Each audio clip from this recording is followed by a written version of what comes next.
ও ওখান থেকে দেখছে, ঠিক আছে। এই যে ওর মা কথা বললো, ব্যাস সব লোটা কম্বল নিয়ে আমি চললাম। আমার মা রুটি বানাচ্ছে,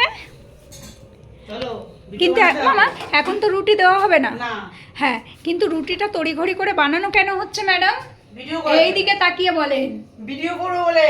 উনি ভিডিও করবে বলে। রাত হয়ে যায়, আমার ছেলে চলে আসে, তোজো খাওয়ার সময় হয়ে যায়, তাই 2-3টে ভিডিও করার পরেই টাইম ওভার হয়ে যায়। তাই আজকে সব রান্না বান্না সেরে নিচ্ছে ম্যাডাম। রেডি হয়ে তারপরে আজকে রান্না বান্না করে রেডি হয়ে যাবে ম্যাডাম।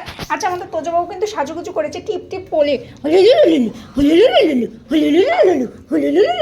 বউ তুই আমার ভয় দেখাস, আমি তোর ভয় পাই। আমার হাত দাও। খাওয়া হবে পরে। তোজবাবু হাত দাও।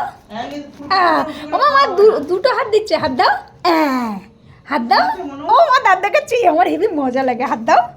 এই কোলের মধ্যে উঠে আসছে আমার সোনা রে। শোনা, সবাই বলে তুই বড় হয়ে গেছিস, এই যে ফুলগুলো, এই পকেট রুটি তো সবাই বলে তুই বড় হয়ে গেছিস, তুই তো আমার এইটুকু ছানা। চল চলো চলো। সেই ছোটবেলার দিয়ে যে ওর এত কেন রান্নাঘর পছন্দ আমি বুঝি না। হাত ধরো, এখনো ধরবো। এখন দাঁড়াতে পারো না তো, দাঁড়িয়ে দাঁড়িয়ে ছোট্টবেলা হাত ধরতে, এর মধ্যে ঢুকে যেতে, এখান থেকে টক ডাল খেতে, ওখান থেকে বাতাসা চুরি করে খেতো। চক চক চক চক করে টক ডাল খাচ্ছে একদিন। পাকু এসে দেখছি চল ডাল খাচ্ছে, টক ডাল। ওরে বাবা রে, চক। এ বাবা, সব তো ঠাকুর নিয়ে চলে যাচ্ছে।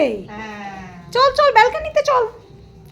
তো ওই তো ফুলকো রুটি, রুটিগুলো কিন্তু তোদের জন্য হচ্ছে। তার মানে এটা না যে এতগুলো রুটি ও খাবে, ও একটা রুটিই খাবে।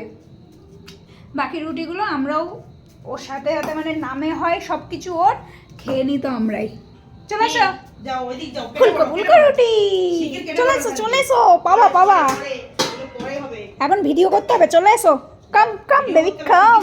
চলো এখন ভিজি রাখি। হ্যাঁ, আমি